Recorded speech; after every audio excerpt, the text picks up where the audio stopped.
Merci beaucoup, Monsieur le Président. Monsieur le Président, chers frères, la délégation du Mali vous adresse ses chaleureuses félicitations pour l'accession de votre pays, le Gabon, un grand ami du Mali, à la présidence du Conseil de sécurité des Nations Unies pour ce mois d'octobre. Et je voudrais vous assurer de notre entière disponibilité à œuvrer avec vous pour la réussite de votre mandat. Je voudrais aussi, avec votre permission, saluer et remercier tous les membres du Conseil qui ont exprimé des mots aimables à mon endroit et à l'endroit de mon pays. Mesdames et Messieurs les membres du Conseil de sécurité, nous nous réunissons à un moment où une lâche attaque terroriste à l'engin explosif improvisé a coûté hier lundi 17 octobre la vie à 4 casques bleus tchadiens et en a blessé 3 autres. Au nom du gouvernement et du peuple malien, j'adresse nos sincères condoléances aux familles des victimes, au gouvernement, au peuple tchadien, mais aussi aux Nations Unies, et nous souhaitons prompt rétablissement à l'ensemble des blessés. Je voudrais aussi, en disant cela, condamner sans aucune réserve cet acte barbare qui ne fait que renforcer notre détermination commune à poursuivre la lutte contre le terrorisme. Je voudrais aussi associer à cela les milliers de victimes de soldats maliens, mais aussi de populations civiles maliennes qui continuent aussi à payer un lourd tribut à cette insécurité depuis plus d'une décennie. Mesdames et Messieurs les membres du Conseil, le gouvernement du Mali prend note du rapport du secrétaire général sous examen et remercie mon frère M. El-Khassim Wan, représentant spécial du secrétaire général pour le Mali et chef de la MINUSMA, pour sa présentation ainsi que les mises à jour depuis sa publication. Les observations détaillées du gouvernement ont été communiquées aux membres du Conseil dans un mémorandum. Je voudrais à présent réagir en réponse à quelques passages du rapport et à vos commentaires que j'ai écoutés naturellement avec une grande attention. Sur le plan politique, des progrès importants ont été réalisés pendant la période sous examen pour un retour apaisé et sécurisé à l'ordre constitutionnel. Toutes ces actions ont été menées en étroite coopération avec la CEDEAO, notre organisation sous-régionale. En effet, le gouvernement du Mali a procédé à l'adoption d'un chronogramme pour les réformes politiques et électorales, y compris le calendrier des élections, dans le cadre de la nouvelle loi électorale qui a été adoptée par consensus au niveau du Conseil national de la transition. Cette nouvelle loi électorale prévoit notamment, c'est une nouveauté, la création et la mise en place de l'autorité indépendante de gestion des élections, dont les 15 membres ont été nommés seulement ce 12 octobre dernier. Les Nations Unies, l'Union africaine et la CEDEAO participent à toutes les rencontres de la Commission de suivi des réformes politiques et électorales, dont la dernière s'est tenue le 13 octobre sous la présidence du Premier ministre par intérim de la République du Mali.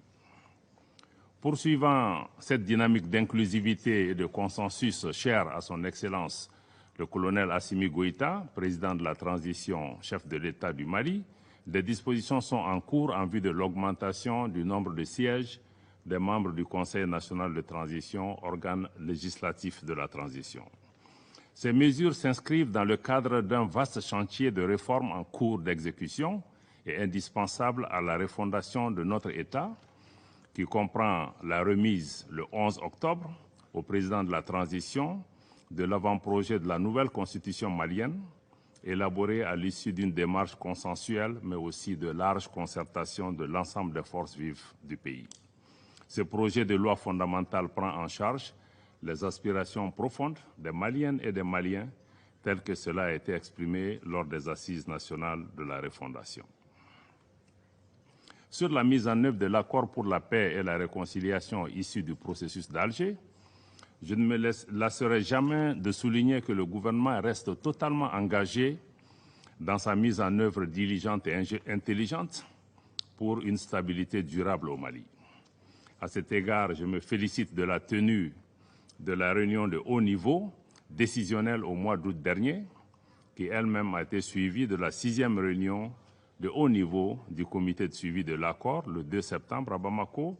Et toutes ces rencontres ont permis de lever certains obstacles à la mise en œuvre de l'accord.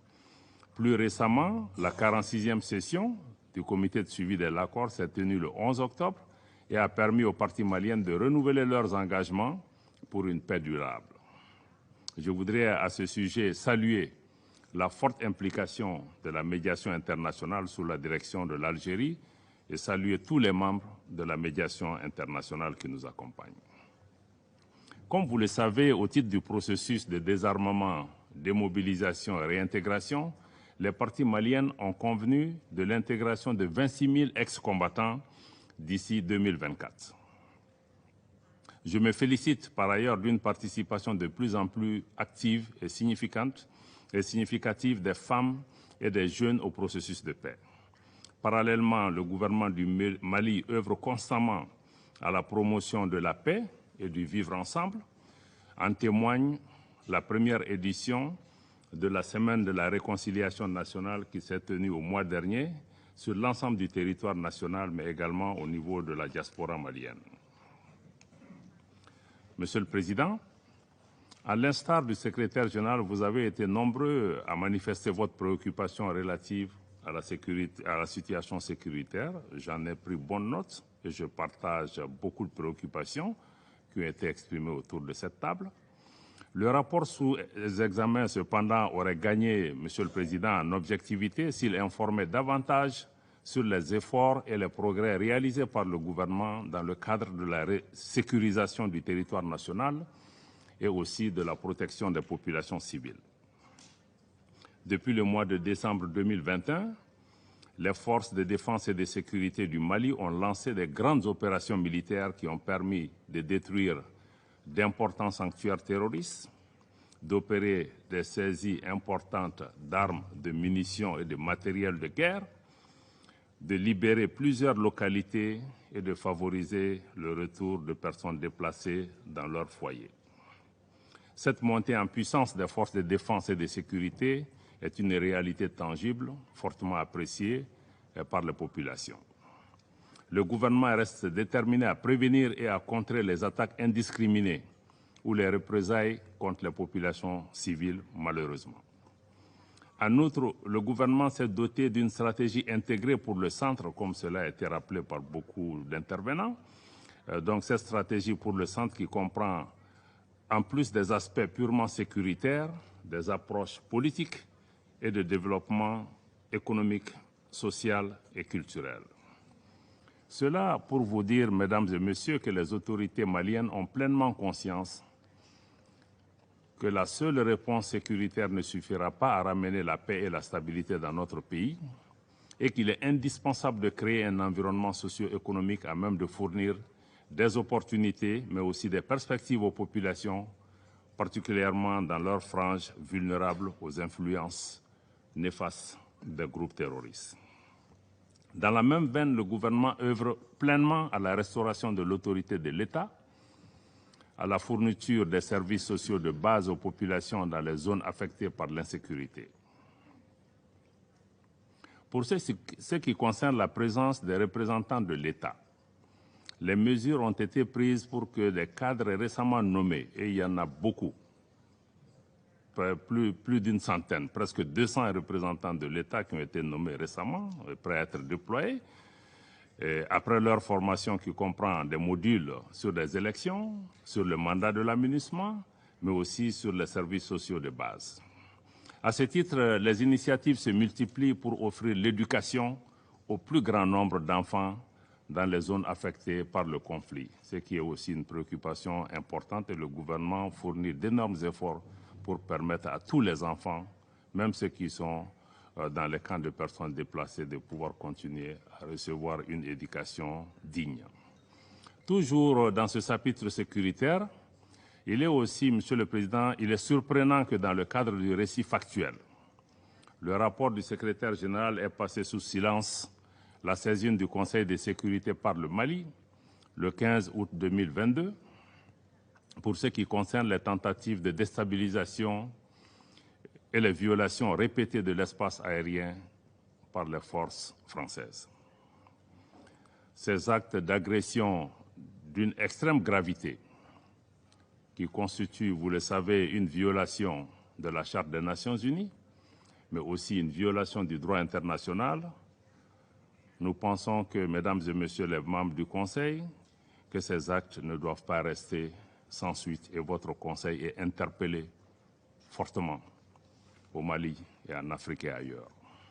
C'est pourquoi le gouvernement renouvelle sa demande d'avoir une réunion spécifique du Conseil de sécurité qui lui donnera l'occasion de présenter des preuves concrètes des actes de duplicité, d'espionnage et de déstabilisation de la France à l'encontre du Mali, y compris le partage de renseignements et le largage de matériel au profit d'organisations criminelles qui sont à l'origine de l'insécurité et des violences contre les populations civiles qui, mesdames et messieurs, attendent du Conseil de sécurité qu'il assume sa responsabilité principale de maintien de la paix et de la sécurité internationale.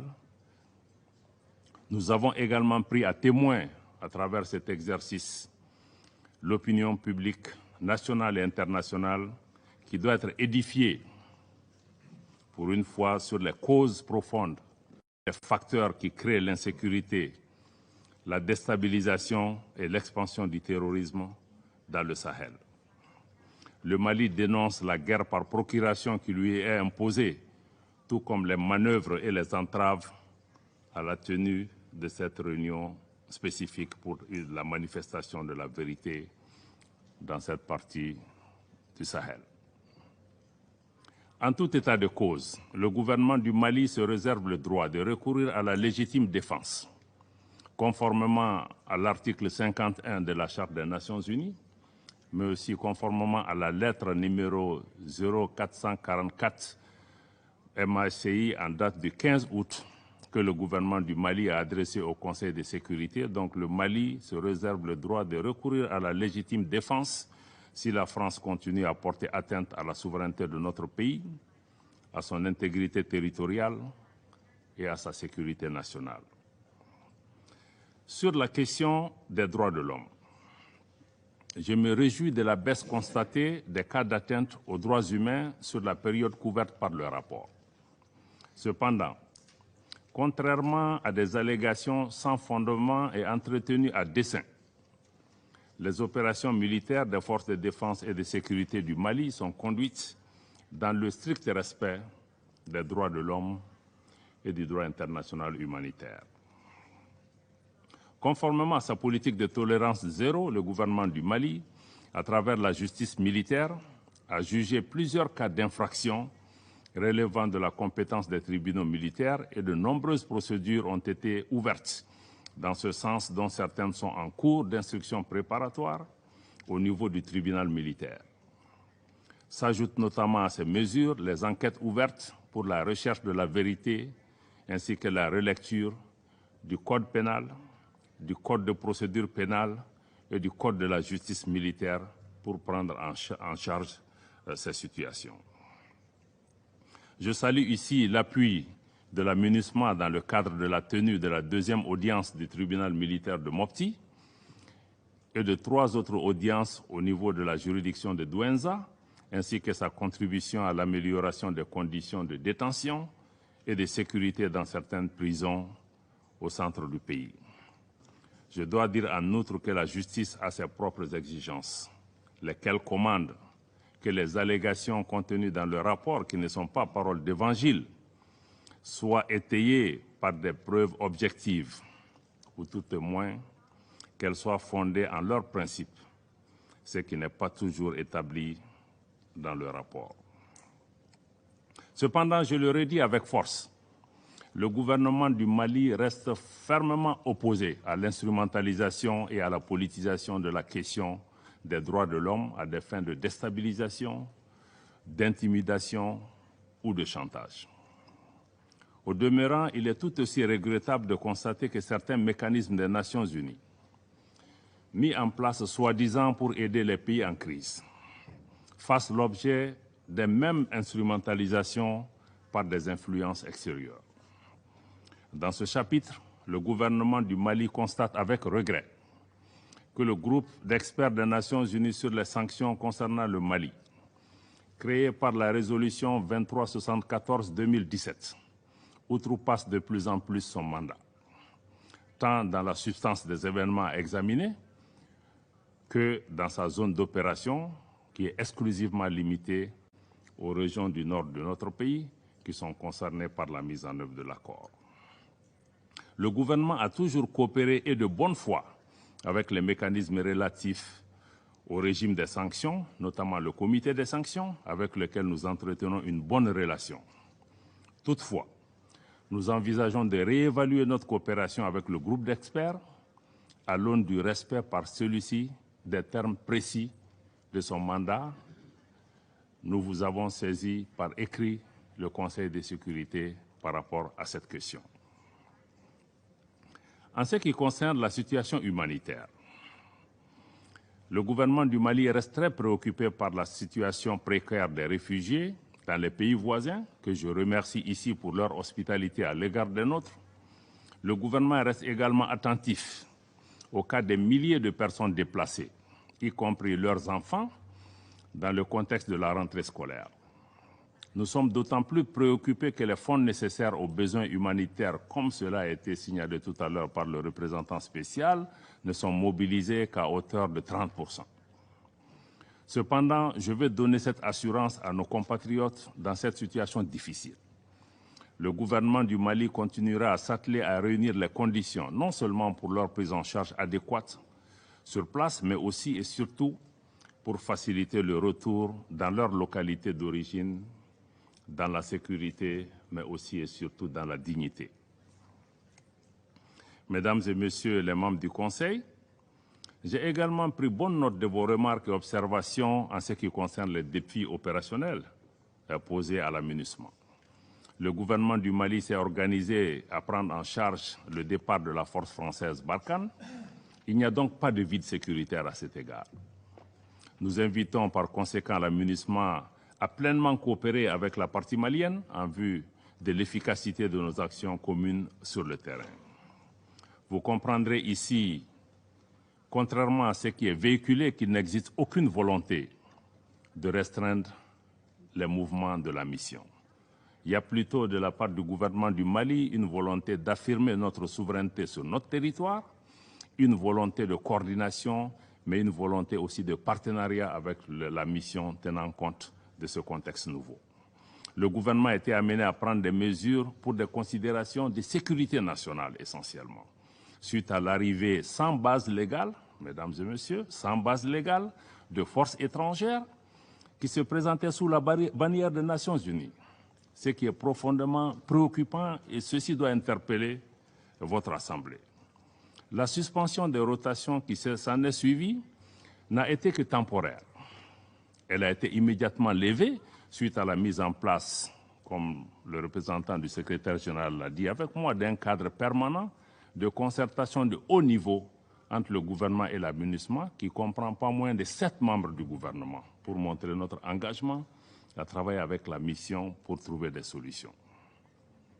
Ce cadre a permis de régler les questions de rotation et ce cadre aussi qui est permanent permettra aussi d'apporter des solutions à d'autres difficultés qui se poseront à la MINUSMA. En tout cas, nous serons toujours disponibles pour envisager ensemble des solutions. Dans la perspective de l'élaboration de la revue stratégique, le gouvernement du Mali affiche en priorité le recentrage de la mission sur les fondements de sa présence au Mali, notamment l'appui à la restauration de l'autorité de l'État sur l'ensemble du territoire, mais aussi une meilleure articulation du travail de la mission avec les autorités maliennes. Je crois que sur ce chapitre aussi, du travail de la MINUSMA, je crois que le représentant de la France affirme que la MINUSMA est plus appréciée dans les régions reculées de notre pays. Je voudrais à cet égard lui rappeler la devise du Mali, un peuple, un but, une foi. Il n'y a pas des régions où des Maliens du Nord et des Maliens du Sud qu'on tenterait d'opposer les uns et les autres. Mais je crois que les sentiments que les Maliens expriment à l'égard de la mission à l'intérieur du pays n'ont d'autre vocation que d'encourager la mission à assumer pleinement son mandat, qui est celui de la restauration de l'autorité de l'État sur l'ensemble du territoire malien. Et je vais réitérer encore une fois dans ce micro que le Mali est pleinement engagé à coopérer avec la mission dans l'atteinte de son mandat et dans le plein respect de la souveraineté de notre pays. Monsieur le Président, certains membres du Conseil ont aussi évoqué le dossier de l'arrivée illégale et sans autorisation de militaires venus de la Côte d'Ivoire et lourdement armés, et qui a également suscité beaucoup de commentaires autour de cette table et même en dehors de cette salle. Je note avec regret que le rapport du secrétaire général, malheureusement, omet encore une fois de faire référence à la note verbale MINUSMA /PORT/NV/226/222 en date du 22 juillet, par laquelle la mission elle-même établit clairement qu'il n'y a pas de lien. Encore une fois, mesdames et messieurs de la Norvège, des A3 et de l'Albanie, il n'y a pas de lien entre la mission et les 49 soldats qui sont arrivés sur le territoire malien. Et je crois que le 12 juillet, le porte-parole du secrétaire général a aussi affirmé très clairement, en renforçant cette thèse, qu'il n'y en a pas. Je crois que ça doit être très clair dans la tête des membres du Conseil qu'il ne s'agit pas de troupes des Nations Unies. Toutes les troupes des Nations Unies qui arrivent au Mali, qui suivent le protocole, sont agréées. Leurs trucs sont facilités. Même hier, quand il y a eu l'incident, c'est en quelques heures que l'autorisation a été donnée pour l'évacuation des soldats. Donc je crois qu'il ne faut pas qu'on fasse d'amalgame à ce niveau. Donc la justice malienne est donc saisie de cette affaire, qui ne concerne pas les Nations Unies. Mais malgré les dysfonctionnements et les manquements qui ont été reconnus à la fois par les Nations Unies et la Côte d'Ivoire, le gouvernement du Mali s'est toujours dit ouvert à une solution politique, à une solution diplomatique, notamment à travers la médiation du président de la République togolaise, dans l'esprit des relations fraternelles et de bon voisinage qui ont toujours caractérisé le Mali et la Côte d'Ivoire. Nous sommes des pays frères avant tout. Cette médiation a déjà permis la libération, pour raisons humanitaires, de 3 soldats féminins. Pour donner toutes les chances cependant au processus diplomatique, le Mali lance un appel aux différents intervenants à éviter tout parti pris et à inscrire leur démarche dans une approche seulement constructive pour aider à trouver la solution. C'est surtout ce qui est attendu de nos partenaires, mais c'est surtout ce qui est attendu des Nations Unies. Monsieur le Président, Mesdames et Messieurs les membres du Conseil, je voudrais conclure en soulignant que le peuple malien a décidé de prendre en main son destin. Les Maliennes et les Maliens soutiennent pleinement le gouvernement de transition dans les réformes politiques et institutionnelles en cours, dans les efforts et les actions en cours pour la sécurisation de notre territoire national, dans la protection des personnes et des biens, mais aussi dans la fourniture de services sociaux de base aux populations. Pour conforter ce soutien inconditionnel, le gouvernement s'attelle à l'organisation d'élections générales, transparentes et crédibles qui marqueront la fin de cette période transitoire en mars 2024, suivie du transfert pacifique du pouvoir aux nouvelles autorités élues. Le peuple malien dans son ensemble apprécie le soutien et l'accompagnement de l'ensemble de nos partenaires, je dis encore une fois de l'ensemble de nos partenaires, pour la réalisation des chantiers majeurs pour l'avenir de notre pays. À cet égard, je voudrais rappeler les principes clés édicté par son Excellence le colonel Assimi Goïta, président de la transition et chef de l'État, qui guide désormais l'action publique au Mali. C'est important de retenir ces principes parce que ces principes vont guider notre interaction avec vous comme avec d'autres partenaires. Ces principes sont les suivants. 1. Le respect de la souveraineté du Mali. 2. Le respect des choix stratégiques et des choix de partenaires opérés par le Mali. 3. La prise en compte des intérêts vitaux du peuple malien dans toutes les décisions qui seront prises. Je termine donc en renouvelant la reconnaissance du peuple et du gouvernement du Mali pour l'accompagnement constant des Nations Unies, mais aussi de l'ensemble des partenaires qui ont prêté la main à notre pays. Je voudrais enfin, Monsieur le Président, Mesdames, Messieurs les membres du Conseil, m'incliner devant la mémoire de toutes les victimes, civiles comme militaires, étrangères comme maliennes, tombées au champ d'honneur au Mali. En vous remerciant encore une fois de votre aimable attention. Je remercie